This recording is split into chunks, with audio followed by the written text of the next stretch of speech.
Veterans, you need to start using your benefits today. Using your benefits is not a weakness, it's a strength. Okay.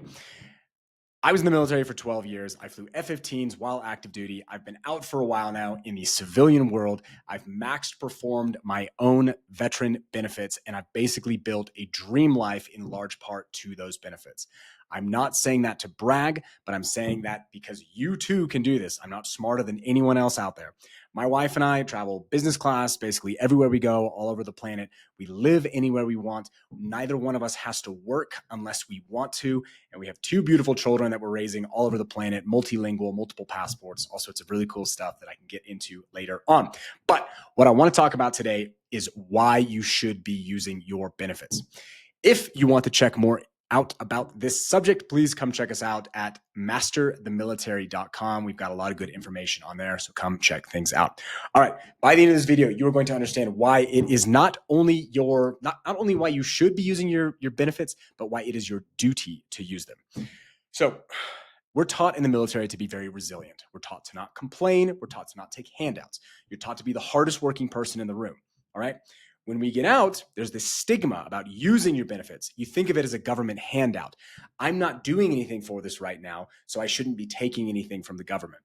What you need to understand is this isn't a handout from the government.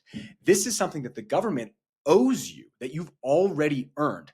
You didn't realize this when you were 18 or 22 or 25 or whatever age you were when you signed up for the military. But one of the big perks about it was when you signed on the dotted line and raised your right hand and took the oath and all of that, the United States of America was saying, thank you for coming and serving. What we're going to do is reward you on the back end with this whole plethora of amazing benefits and services that civilians don't get. So you've already earned this. The US government owes you this. It's a contractual obligation. Let's talk about the first one, all right, that really has a big stigma is disability compensation. I totally get it. When I got out of the military, I looked down and I thought, all right, sweet. I have 10 fingers and 10 toes. I am not disabled. I don't need to go down this path whatsoever. As the years went by, I thought about this a lot more. I met a lot of other veterans out there that were struggling and having issues with medical problems that had arisen during their time in the service, and they never dealt with it, or it was years later before they even started looking back and wanting to get this compensation. When we think disability or a disabled veteran, we imagine someone without arms or legs that can barely walk, but that's not actually what it is. The definition of a disability is very specific depending on what it is, and what you may think is nothing or you think is fine, the government itself has already decided that they owe you money for it. Okay? So pursue this. Look into it. All right.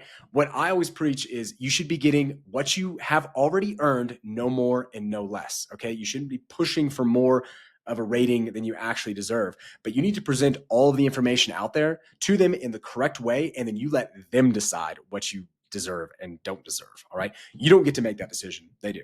So that's the first thing I want to talk about. The other like mindset thing about benefits in general, because we have other amazing ones like the VA loan. You get veteran discounts all over the place and you can use your GI Bill.